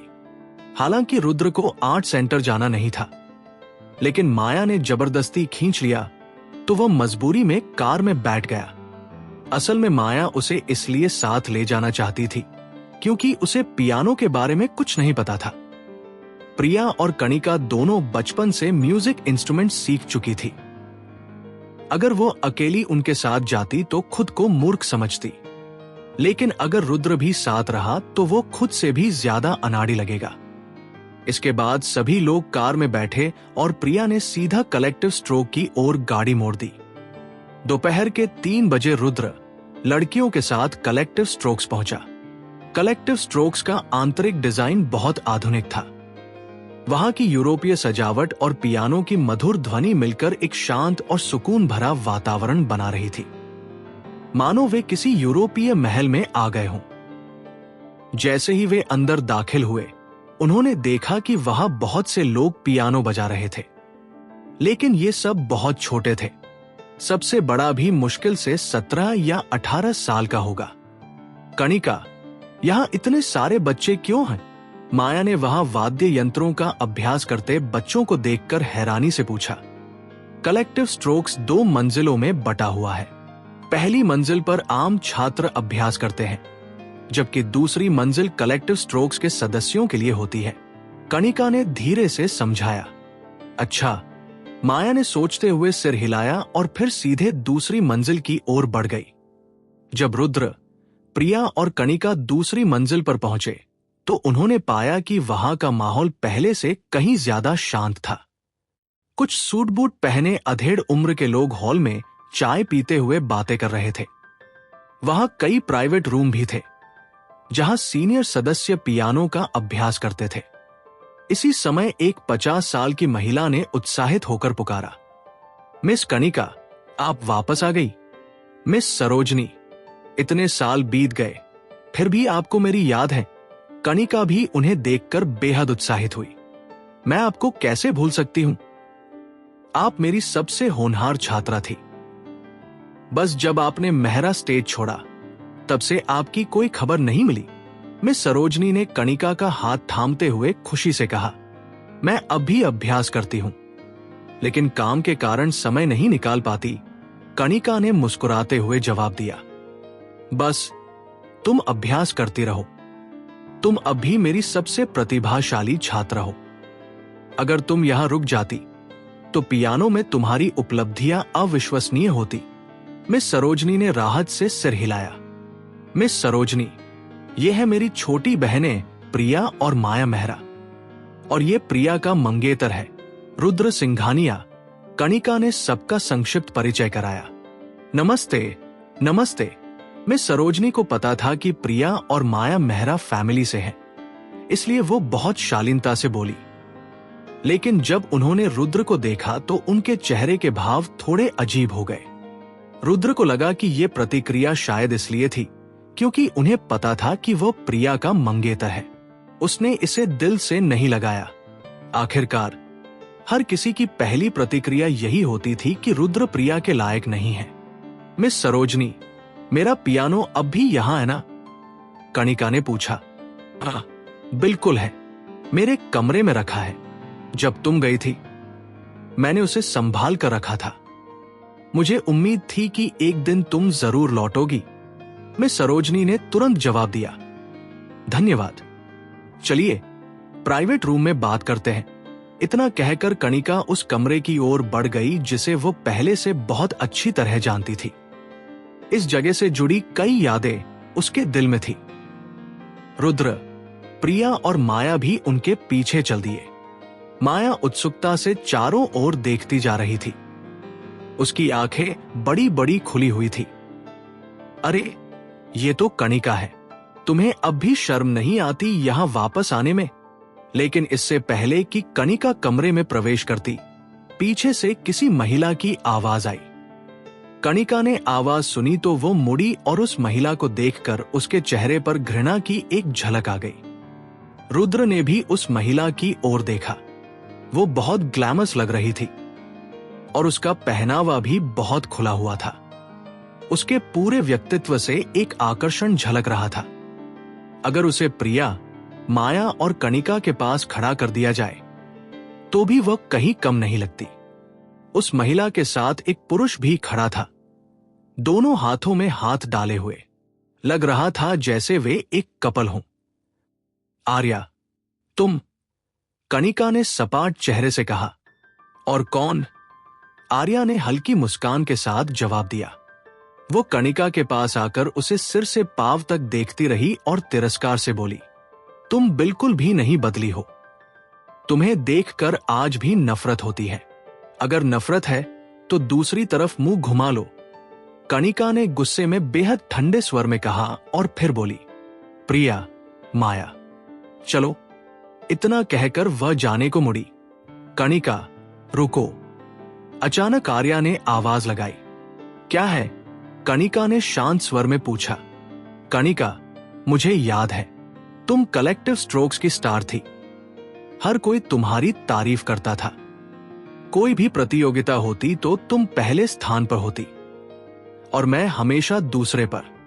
यह बात मुझे बहुत खटकती थी। आर्या ने बिना किसी भाव के कहा। कणिका ने जैसे ही सुना कि आर्या पियानो में मुकाबला करना चाहती है, उसके चेहरे पर अजीब भाव आए। फिर उसने बिना हाव भाव बदले ठंडे स्वर में कहा, आर्या, मुझे तुम्हारी पियानो स्किल्स बहुत अच्छे से याद है। इस क्षेत्र में तुम्हारे अंदर कोई भी प्रतिभा नहीं है। मेरी सलाह है कि तुम ये ख्याल ही छोड़ दो। तुम मेरी बराबरी नहीं कर सकती। क्या? आर्या ने लगभग चिल्लाते हुए कहा, क्या तुम सच में खुद को इतना महान समझती हो? मैं महान हूं या नहीं, इससे तुम्हें क्या मतलब? कणिका ने उसी ठंडे लहजे में कहा, लेकिन अगर तुम मुझसे मुकाबला करना चाहती हो तो ये तो बस अपनी ही बेइज्जती कराना होगा। आर्या ने गहरी सांस ली और कणिका को घूरते हुए लगभग चिल्लाकर कहा, ठीक है कणिका, अगर तुम इतनी ही आत्मविश्वासी हो तो मान लेती हूं। शायद मैं तुम्हारे बराबर नहीं हूं, लेकिन इसका ये फिर कौन है मेरी बराबरी का? कणिका ने हैरानी से पूछा। मिलिए, आर्या ने गर्व से अपने साथी को आगे बढ़ाते हुए कहा, यह है मेरे बॉयफ्रेंड विवेक। ये फ्रांसीसी पियानो वादक नंद के शिष्य है और अब जूलिया स्कूल में प्रोफेसर है। क्या तुम इनसे मुकाबला करने की हिम्मत रखती हो? आर्या की आंखों में गर्व चमक रहा था। रुद्र, प्रिया और बाकियों को तुरंत समझ आ गया कि यह मामला कणिका और आर्या के बीच निजी दुश्मनी का है, इसलिए वे चुपचाप सब देख रहे थे। नंद का शिष्य, कणिका के चेहरे पर एक अजीब सा भाव आ गया। आखिरकार कणिका को पियानो बहुत पसंद था। काम की वजह से ही उसने इसे छोड़ा था, लेकिन वह नंद को भली भांति जानती थी। अगर विवेक वाकई उनके शिष्य थे तो उनके पियानो स्किल्स निस्संदेह बेहद ऊंचे स्तर के होंगे। जब आर्या ने देखा कि कणिका कोई प्रतिक्रिया नहीं दे रही है तो उसे लगा कि वो उसके बॉयफ्रेंड से डर गई है। उसने तुरंत घमंड से ठहाका मारा। फिर उसने एक कदम आगे बढ़ाया और कड़क आवाज में कणिका से पूछा, कणिका, क्या तुम्हारी जुबान कट गई है? क्या तुम मुझसे मुकाबला करने से डर रही हो? तुमसे मुकाबला करने से डरूं? कणिका ने तिरस्कार से कहा और फिर पास खड़ी महिला से बोली, मिस सरोजनी, कृपया हमें पियानो रूम तक ले चलिए। जरूर, कोई समस्या नहीं। मिस सरोजनी ने तुरंत हामी भरी और एक पियानो रूम की ओर चल पड़ी। सब लोग उनके पीछे पीछे पियानो रूम में चले गए। जब कणिका कमरे में पहुंची और अपना पियानो देखा तो उसकी आंखों में चमक आ गई। वो पियानो उसने बहुत समय से नहीं देखा था। प्रिया, माया, रुद्र और अन्य लोग चुपचाप कणिका के पास खड़े थे। कोई कुछ नहीं बोला। आर्या, तुम मुझसे पियानो प्रतियोगिता करना चाहती थी ना? तो कब शुरू करें? कणिका ने शांत स्वर में पूछा। कभी भी शुरू कर सकते हैं, आर्या ने लापरवाही से जवाब दिया। कणिका ने बिना समय बर्बाद किए आगे बढ़कर कुर्सी पर बैठते हुए धीरे से सामने रखे पियानो को सहलाया। जब कणिका की उंगलियां पियानो की चाबियों को छू रही थी, उसके चेहरे पर एक मोहक मुस्कान थी, मानो वसंत की ठंडी हवा चल रही हो। आर्या ने जब वह मुस्कान देखी तो वह चिढ़ गई और ताना मारते हुए बोली, अरे बस भी करो, इतने साल बाद भी तुम वही नकलीपन दिखा रही हो। आर्या का बॉयफ्रेंड विवेक भी कणिका के आकर्षण से जैसे खींच गया था। वो उसे लगातार घूर रहा था। उसकी आंखों में एक लालसा थी। उसकी नजर से साफ झलक रहा था कि आर्या का बॉयफ्रेंड कोई बहुत अच्छा इंसान नहीं था। जानू, तुम्हें इस बार जरूर मुझे जितवाना है। मैं देखना चाहती हूं कि ये औरत अब मुझसे इतनी अकड़ कैसे दिखाएगी, आर्या ने चिढ़ते हुए विवेक से कहा। बेबी, चिंता मत करो, मैं तुम्हारा बदला जरूर लूंगा, विवेक ने आत्मविश्वास से जवाब दिया। जानू, तुम तो कमाल के हो, कहते हुए आर्या ने आगे बढ़कर विवेक के मुंह पर किस कर दिया, वो भी उसके पिंपल भरे चेहरे पर। रुद्र ने यह दृश्य देखा तो मुस्कुराकर सिर हिला दिया। मुकाबला तो अभी शुरू भी नहीं हुआ था और यह दोनों पहले से ही विजेता बन बैठे थे। यह दोनों तो बहुत ही घिनौने हैं। कणिका, तुम्हें हर हाल में जीतना ही होगा, माया ने मुंह बनाते हुए कहा। इतना आसान नहीं है, प्रिया ने हल्की सांस छोड़ते हुए कहा। क्यों? तुमने तो कहा था कि कणिका बहुत अच्छी है, माया ने हैरानी से पूछा। हाँ, वो बहुत अच्छी है, लेकिन विवेक उससे भी बेहतर है, प्रिया ने समझाया। माया, हो सकता है तुम्हें पियानो की दुनिया के बारे में ज्यादा जानकारी ना हो, लेकिन आजकल पियानो के सबसे प्रसिद्ध कलाकार फ्रांस से हैं और नंद एक विश्व प्रसिद्ध पियानो वादक है। विवेक उनके शिष्य हैं, तो स्वाभाविक है कि उनकी स्किल्स बहुत ऊंचे स्तर की होंगी, जबकि कणिका ने तो सिर्फ कुछ साल ही पियानो सीखा था, और वह भी बचपन में। ऐसे में वो विवेक जैसे प्रोफेशनल के सामने बहुत पीछे हैं। मैंने नहीं सोचा था कि ये पिंपल वाला आदमी इतनी तगड़ी बैकग्राउंड रखता है, माया ने हठ भीते हुए कहा। अब वह भी मानने लगी थी कि कणिका विवेक से नहीं जीत सकती। इस बीच रुद्र गहरी सोच में खड़ा था। वह चुपचाप कणिका और विवेक को देख रहा था।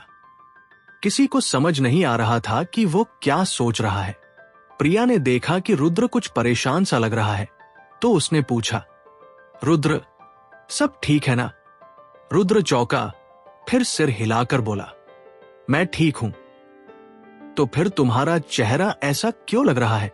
अगर तबीयत ठीक नहीं लग रही हो तो मैं अभी तुम्हें घर छोड़ देती हूं, प्रिया ने चिंता से कहा। कुछ नहीं, बस कुछ पुरानी बातें याद आ गई, रुद्र ने हल्के स्वर में कहा। प्रिया ने फिर कुछ नहीं पूछा। अब पियानो रूम में कणिका और विवेक अपने अपने पियानो के सामने बैठे थे। कणिका ने आंखें बंद कर ली और चाबियों को छूने लगी। उसका चेहरा शांत था, लेकिन उसके भीतर उत्साह की लहरें उठ रही थी। आखिर वो बहुत समय बाद पियानो छू रही थी। बहुत सारी भावनाएं उमड़ रही थी। वहीं दूसरी ओर विवेक बहुत शांत और लापरवाह था। वो प्रोफेशनल था और एक नौसिखिए के सामने उसे घबराहट जैसा कुछ महसूस नहीं हो रहा था। मिस कणिका, लेडीज फर्स्ट, आप गाना चुन लीजिए, विवेक ने शिष्टता दिखाते हुए कहा। मुझे कोई भी चलेगा, कणिका ने बेहद सहजता से उत्तर दिया। आर्या ने यह सुना तो उसके चेहरे पर उपेक्षा की झलक आ गई। उसने हंट सिकोड़ते हुए कहा, बिल्कुल सही है, वैसे भी तुम चाहे जो गाओ, हार तो तुम्हारी ही है, इसलिए तो तुम्हें कोई फर्क नहीं पड़ता। पास खड़े रुद्र ने यह सुना तो हल्की मुस्कान के साथ आर्या को देखा। आर्या भले ही सुंदर थी, लेकिन उसके स्वभाव में बहुत कटुता थी, खासकर उसकी जुबान बहुत तीखी थी। ऐ बेवकूफ, क्या देख रहा है? यकीन नहीं आता कि तेरी आंखें निकाल दूं, आर्या ने जैसे ही रुद्र के चेहरे पर हंसी देखी, पलट कर चिल्लाई, बहुत घमंडी हो तुम। अब देखना कि रॉय फैमिली कितनी ताकतवर है जो मेरे मंगेतर को धमका रही हो। प्रिया को आर्या का रवैया बिल्कुल पसंद नहीं आया। उसने आगे बढ़कर तीखी आवाज में कहा, प्रिया। आर्या ने जब देखा कि बोलने वाली प्रिया थी तो उसके चेहरे पर एक अजीब सी मुस्कान आ गई। फिर वो व्यंग्य में बोली, अरे तो तुम हो मेहरा फैमिली की राजकुमारी, इतने साल कहा थी। देखो तो जरा तुमने अपने लिए क्या मंगेतर चुना है, एक पूरा का पूरा निकम्मा। तुम्हें तो कोई भी चलेगा है ना? प्रिया के चेहरे पर गुस्से की लहर दौड़ गई। उसे उम्मीद नहीं थी कि रॉय फैमिली अब इतनी घमंडी हो गई है कि उन्हें मेहरा फैमिली की भी परवाह नहीं रही। कुछ साल पहले तक आर्या कभी प्रिया से ऐसे बात नहीं करती थी। प्रिया ने सोचा कि ऐसे लोगों को अनदेखा करना ही बेहतर है, ये सिर्फ जुबान से जीतते हैं। चलो अब प्रतियोगिता शुरू करें। कणिका ने शांति से कहा, कणिका, मुझे याद है तुम वेडिंग इन ए ड्रीम में सबसे बेहतरीन थी। चलो मेरे बॉयफ्रेंड को उसी गाने में तुमसे मुकाबला करने दो, क्या कहती हो? आर्या ने गर्व से कहा, बिल्कुल। कणिका ने बिना झिझक के सिर हिलाया। दूसरी ओर विवेक पूरी तरह से बेपरवाह दिख रहा था। हालांकि वेडिंग इन ए ड्रीम शीर्ष 10 पियानो रचनाओं में से एक है, लेकिन अन्य प्रसिद्ध टुकड़ों की तुलना में यह थोड़ा आसान है। बस इसका अंतिम हिस्सा थोड़ा मुश्किल होता है। कणिका के लिए यह गीत चुनना कोई विशेष लाभ नहीं देता था। वह इस गाने को कई वर्षों से नहीं बजा रही थी, इसलिए इसमें गलती होने की संभावना थी। और यह गीत नंद का प्रसिद्ध टुकड़ा है, तो जहां आर्या को यह बात जरूर पता थी, इसलिए उसने जानबूझकर कणिका के लिए मुश्किल खड़ी करने के लिए यही गाना चुना। जब प्रिया ने देखा कि कणिका ने यह गाना स्वीकार कर लिया है, तो उसकी आंखों में चिंता की झलक आ गई। उसे पता था कि कणिका बहुत प्रतिस्पर्धी स्वभाव की है। भले ही उसे पता हो कि यह गाना उसके लिए अनुकूल नहीं है, वो फिर भी बिना सोचे समझे मान जाएगी। बम बम बम। इस पल वेडिंग इन ए ड्रीम की शुरुआती धुन बजने लगी। तुरंत पूरा पियानो रूम शांत हो गया। सभी की निगाहें कणिका और विवेक पर थी, क्योंकि दोनों एक ही समय में बजा रहे थे। इसलिए यह स्पष्ट करना आसान था कि कौन बेहतर है। कणिका और विवेक ने एक साथ आंखें बंद कर ली। बाकी लोग, जिनमें प्रिया भी शामिल थी, उन्होंने भी आंखें बंद कर संगीत का आनंद लेना शुरू कर दिया। इस समय सिर्फ माया और रुद्र, जिन्हें पियानो की समझ नहीं थी, वही मूर्खों की तरह खड़े थे। रुद्र थोड़ी देर हिचकिचाया, फिर उसने भी आंखें बंद कर ली। रुद्र, तुम आंखें क्यों बंद कर रहे हो? क्या तुम्हें इसकी समझ है? ये दिखावा क्यों कर रहे हो? माया ने नाराज होकर चिल्लाया जब उसने देखा कि रुद्र आंखें बंद कर रहा है। रुद्र ने माया की बात को पूरी तरह नजरअंदाज कर दिया। कुछ मिनट बाद रुद्र ने धीरे से आंखें खोली। जब माया ने देखा कि रुद्र ने आंखें खोली हैं, तो उसने होंठ सिकोड़ते हुए कहा, लगता है अब दिखावा नहीं कर पाए, है ना? कणिका पहले ही हार चुकी है, अब और सुनने की जरूरत नहीं है। तुम्हें कैसे पता? क्या तुम मनहूस हो जो ऐसा बोल रहे हो? रुद्र ने शांत स्वर में कहा। माया की बड़ी चमकती आंखें क्रोध से खैल गई। प्रिया ने रुद्र और माया की बातचीत सुनकर आंखें खोली और धीरे से पूछा, रुद्र, क्या तुम भी पियानो बजाना जानते हो? प्रिया, क्या तुम वाकई सोचती हो कि यह लड़का पियानो जानता होगा?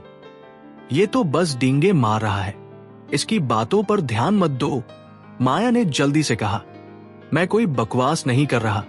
वेडिंग इन ए ड्रीम का सबसे मुश्किल हिस्सा उसका आखिरी ऑक्टेव है। यह ना सिर्फ पियानिस्ट की तकनीकी समझ की परीक्षा लेता है, बल्कि उसके भाव और नियंत्रण की भी। कणिका को यह रचना अच्छी तरह याद नहीं है और उसने बहुत समय से पियानो नहीं बजाया है। वो स्वाभाविक रूप से थोड़ी नर्वस होगी और उसके भावनात्मक उतार चढ़ाव भी होंगे। इन सबका मिलाजुला असर यह होगा कि वह आज जीत नहीं पाएगी। रुद्र ने बिना किसी भाव के विश्लेषण किया, तुम सच में सीरियस हो? माया ने हैरानी से पूछा, हाँ रुद्र, क्या तुम सच में पियानो जानते हो? प्रिया का चेहरा भी आश्चर्य से भर गया था। उसने खुद पियानो सीखा था, लेकिन रुद्र की कही बात उसे समझ में नहीं आई। उनकी नजरों में रुद्र बस एक आम यूनिवर्सिटी स्टूडेंट था। फिर उसे पियानो की इतनी गहरी समझ कैसे थी? धम, उसी पल संगीत अचानक रुक गया। कणिका ने सामने बैठे विवेक की ओर देखा। थोड़ी देर सोचने के बाद वो धीरे से बोली, तुम्हारी पियानो स्किल्स वाकई बहुत बेहतरीन है। मैं तुम्हारे सामने नहीं टिक पाई। मैंने हार मान ली। जब प्रिया और माया ने यह सुना तो उन्होंने एक बार फिर आश्चर्य से रुद्र की ओर देखा।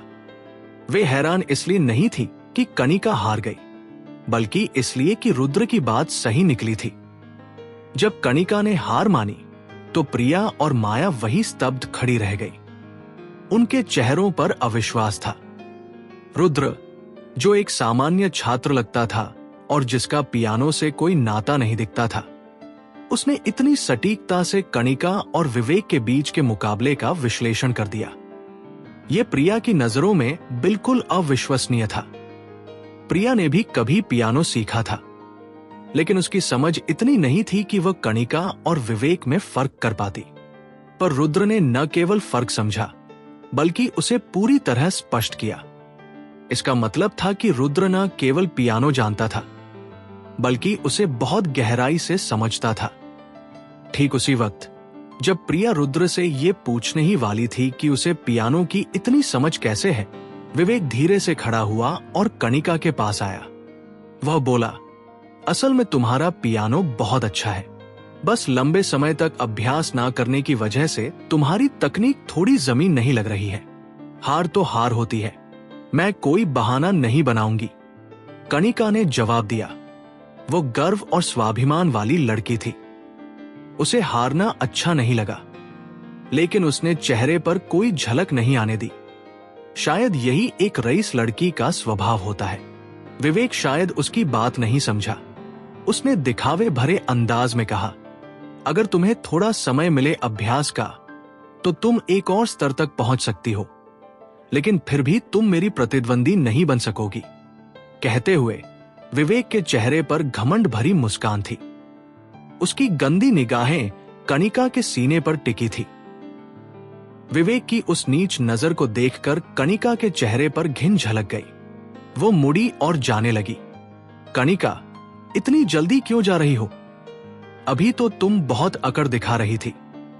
अब क्या हुआ? आर्या ने उसे रोकते हुए चुनौती भरे स्वर में कहा, आज मुझसे तुम नहीं जीती हो, बल्कि तुम्हारा बॉयफ्रेंड जीता है। तुम में गर्व करने जैसा क्या है? कणिका ने बेहद शांत स्वर में उत्तर दिया। तो क्या हुआ अगर मैंने नहीं हराया? विवेक मेरा बॉयफ्रेंड है। फर्क नहीं पड़ता कि मैं तुमसे नहीं जीत सकी, जब तक मेरा बॉयफ्रेंड तुमसे बेहतर है।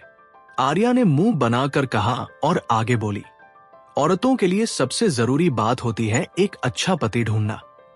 मैं उन लड़कियों जैसी नहीं बनूंगी जो किसी गरीब निकम्मे को अपना मंगेतर बना ले। अपनी जिंदगी की खुशियों के साथ ऐसा रिस्क कौन लेता है? ये कहते हुए आर्या ने घृणा भरी नजरों से रुद्र की ओर देखा। जब रुद्र ने आर्या की बात सुनी तो उसकी आंखों में गुस्से की चमक आ गई। वो शुरू से अब तक एक शब्द नहीं बोला था, लेकिन आर्या बार बार उसे उकसा रही थी। आर्या, जरा अपनी जुबान संभालो। कणिका को आर्या का मतलब अच्छे से समझ आ गया था, इसीलिए वो गुस्से में बोली, जुबान संभालूं? कुछ लोगों को डर होता है कि उनकी शादी नहीं होगी, इसीलिए किसी निकम्मे इंसान को अपना बॉयफ्रेंड बना लेती है, वरना ऐसी लड़की उस जैसे आदमी के साथ क्यों होती? आर्या ने घृणा से हंसते हुए घमंड से कहा। प्रिया ने यह सुना तो उसके चेहरे पर गुस्से की लहर दौड़ गई। वो एक कदम आगे बढ़ी और आर्या की ओर घूरते हुए बोली, आर्या, तुम्हारा मतलब क्या है? तुमसे क्या लेना देना? या फिर तुम सोच रही हो कि मैं तुम्हारे बारे में कह रही हूं? आर्या ने व्यंग से जवाब दिया, बिल्कुल सही मिस मेहरा। ये मत मान लेना कि वह तुम्हारे बारे में कह रही है, या तुम भी मानती हो कि तुम्हारा मंगेतर एक निकम्मा है। विवेक ने भी ताना मारा, तुम दोनों। प्रिया ने आर्या और विवेक को गुस्से से घूरा। उसका चेहरा गुस्से से लाल हो गया था, लेकिन वह जवाब नहीं दे पा रही थी। माया ने देखा कि आर्या और विवेक मिलकर प्रिया को नीचा दिखा रहे हैं, तो वह चिंतित हो गई और अनजाने में रुद्र की ओर देखने लगी। लेकिन उसने देखा कि रुद्र अब भी एक जगह शांत खड़ा था, जैसे कुछ हुआ ही ना हो। रुद्र की ये उदासीनता देखकर माया गुस्से और निराशा से भर गई। उसने पलटकर गुस्से में कहा, रुद्र, तुम मर्द हो या नहीं? प्रिया का अपमान हो रहा है और तुम कुछ बोल तक नहीं रहे हो। रुद्र ने बिना कोई भाव दिखाए उसकी तरफ देखा और कुछ नहीं कहा। क्या घूर रहे हो? प्रिया को अपमानित किया जा रहा है और वह भी तुम्हारी वजह से। कुछ तो बोलो। माया ने झल्लाकर चिल्लाया, मैं क्या करूं? क्या तुम्हें भी नहीं लगता कि मैं डरपोक ही हूं? रुद्र ने निसंकोच जवाब दिया। यह सुनकर माया सन्न रह गई। कुछ पल के लिए तो वह कुछ बोल ही नहीं पाई। इधर आर्या और विवेक जोर जोर से हंसने लगे। हाँ, क्या मेरे कान धोखा दे रहे हैं? इस लड़के ने खुद ही मान लिया कि वो नस्ल में विवेक को रुद्र से जलन थी। आखिर एक निकम्मा लड़का प्रिया जैसी लड़की को मंगेतर बना सकता है, और वह सिर्फ आर्या तक सीमित है, जो रूप और कदकाठी में प्रिया से कमतर थी। इसलिए उसे यह मौका मिलते ही रुद्र को नीचा दिखाना था। कलेक्टिव स्ट्रोक के पियानो रूम के बाहर मौजूद लोग भी हंसने लगे। वे धीमी आवाज में कुछ कह रहे थे और रुद्र की ओर इशारा कर रहे थे। आखिरकार एक आदमी खुद मान रहा था कि वह निकम्मा है। यह कितनी शर्मनाक बात थी। प्रिया, रुद्र, इन दोनों को इग्नोर करो। चलो यहां से निकलते हैं। कणिका को लगा कि यह सब उसकी वजह से हुआ है, और अब जब इतने लोग रुद्र की हंसी उड़ा रहे थे, तो वह चाहती थी कि सब जल्दी से वहां से निकल जाए। प्रिया ने कुछ पल सोचा, फिर जाने को मुड़ी। रुद्र, तुम अब तक के सबसे निकम्मे आदमी हो जिन्हें मैंने देखा है। कोई मर्द ऐसा कैसे हो सकता है? माया ने जाते जाते गुस्से में रुद्र पर चिल्लाया और नीचे उतर गई। लेकिन जब प्रिया, माया और कणिका जाने लगी, तो उन्होंने देखा कि रुद्र अभी भी वहीं खड़ा था। ना जाने का कोई इरादा नहीं था। वो बस उन्हें देख रहा था, जो उस पर हंस रहे थे। रुद्र, अब भी क्या कर रहे हो? क्या तुम सच में सबकी हंसी का पात्र बनना चाहते हो? माया ने फिर से गुस्से से चिल्लाया। हाँ रुद्र, चलो अब, कणिका ने भौहें सिकोड़ते हुए कहा। उसे आज रुद्र का व्यवहार बिल्कुल भी पसंद नहीं आ रहा था। हालांकि यह सब कणिका की वजह से शुरू हुआ था, लेकिन जब आर्या और विवेक ने बार बार प्रिया को नीचा दिखाया और रुद्र ने एक शब्द भी नहीं कहा, तो यह बहुत निराशाजनक था। कणिका स्वभाव से घमंडी नहीं थी और वह कभी किसी को सिर्फ उसकी गरीबी की वजह से नीचा नहीं समझती थी। लेकिन अब उसे समझ आ गया कि माया क्यों हमेशा रुद्र को तुच्छ समझती है। तुम नंद के शिष्य हो। रुद्र ने जैसे माया और कणिका की बातों को सुना ही नहीं, एक कदम आगे बढ़ते हुए विवेक से शांत स्वर में पूछा, बिल्कुल, मुझे नहीं लगा था कि तुम नंद को जानते हो। विवेक ने हल्की मुस्कान के साथ जवाब दिया। नंद फ्रांस के एक पियानो वादक। उनका पहला एल्बम था a poem for a Dylan, और उनका single wedding in a dream पूरी दुनिया में मशहूर है। लेकिन मुझे नहीं लगा था कि उनका शिष्य इतना घटिया इंसान होगा। रुद्र ने विवेक की ओर देखा और हल्के से सांस छोड़ी। यह सुनकर सब लोग चौंक गए। जो लोग पहले रुद्र की हंसी उड़ा रहे थे, अब वह भी हैरानी से उसे देखने लगे। रुद्र को यह सब कैसे पता? कणिका ने हैरानी से अपनी बड़ी बड़ी आंखों से पूछा। असल में जो कुछ रुद्र ने कहा, वो कोई भी कह सकता है जिसे पियानो की थोड़ी जानकारी हो। लेकिन एक आम कॉलेज स्टूडेंट रुद्र को यह सब कैसे पता? क्या बकवास कर रहे हो? तुम्हें पियानो के बारे में कुछ पता भी है और यहां आकर ज्ञान झाड़ रहे हो। आर्या ने घृणा से कहा। उसे रुद्र की बातें वैसी ही लग रही थी जैसे कोई पार्क में डांस करने वाली आंटी आकर पियानो पर लेक्चर देने लगे। लेकिन रुद्र ने आर्या की बातों की कोई परवाह नहीं की। उसने विवेक की ओर देखते हुए कहा, भले ही नंद दुनिया भर में प्रसिद्ध है, लेकिन उनके शिष्य होकर तुमने वेडिंग इन ए ड्रीम जैसी धुन इस तरह बजाई। अगर नंद ये सुन लेते तो शायद गुस्से से मर ही जाते। ये सुनकर विवेक सन्न रह गया। हालांकि रुद्र की बातों में कोई गाली नहीं थी, लेकिन हर शब्द विवेक की कमजोरी पर वार कर रहा था। विवेक जानता था कि रुद्र की बातें सही हैं और वह उसका जवाब नहीं दे सकता था। कणिका, आज तुम उनसे इसलिए हारी क्योंकि वो घबराई हुई थी। अगर तुमने अपनी पहचान उजागर नहीं की होती तो वो आज तुमसे हारती ही नहीं, रुद्र ने आगे कहा। कणिका ने हैरानी से रुद्र की ओर देखा। उसे समझ नहीं आ रहा था कि रुद्र ये सब इतनी आसानी से कैसे समझ गया। पियानो रूम के बाहर मौजूद अन्य लोग भी आश्चर्यचकित होकर रुद्र को देखने लगे। उन्हें भी ऐसा महसूस हुआ कि रुद्र जो कह रहा था वो सच था, वरना विवेक उसका विरोध जरूर करता। क्या तुम सच में पियानो बजाना जानते हो? विवेक थोड़ी देर चुप रहा और फिर धीमे स्वर में रुद्र से पूछा, क्या तुम्हें शर्म नहीं आती कि एक महान पियानिस्ट के शिष्य होकर तुम आम लोगों को नीचा दिखा रहे हो? रुद्र ने तीखे स्वर में कहा। हाँ। विवेक ने रुद्र को देखा और ठहाका मारा, फिर चिल्लाया, अगर तुम पियानो के बारे में इतना जानते हो तो क्या मुझसे मुकाबला करने की हिम्मत रखते हो? मुकाबला करना ठीक है, लेकिन अगर तुम हार गए तो तुम और तुम्हारी गर्लफ्रेंड मेरी मंगेतर से माफी मांगकर घुटनों के बल बैठोगे। रुद्र ने शांत स्वर में जवाब दिया। और अगर तुम हार गए? फिर विवेक ने जल्दी से पूछा। मैं तो खुद को बेकार मानता हूं। हारना मेरे लिए तो सामान्य सी बात है। रुद्र मुस्कुराया और बोला, तुम? विवेक ने रुद्र की ओर असहाय नजरों से देखा। यह बात साफ थी कि रुद्र का मतलब था कि अगर वह हारे तो उसे कुछ नहीं करना पड़ेगा, लेकिन अगर विवेक हारा तो उसे झुककर माफी मांगनी होगी।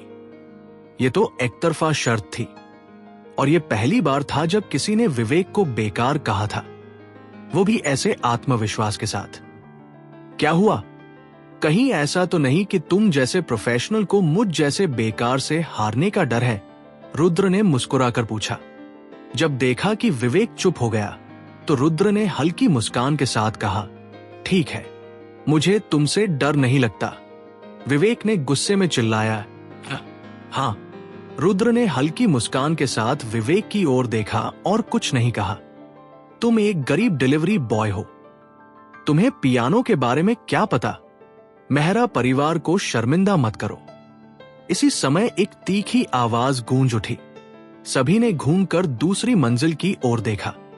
बोलने वाला और कोई नहीं बल्कि प्रिया का कजिन विवान था। उसके साथ साथ निशा और कावेरी भी मौजूद थे। अभी थोड़ी देर पहले विवान को खबर मिली थी कि प्रिया, कणिका और बाकी लोग कलेक्टिव स्ट्रोक्स में खुद को शर्मिंदा कर रहे थे।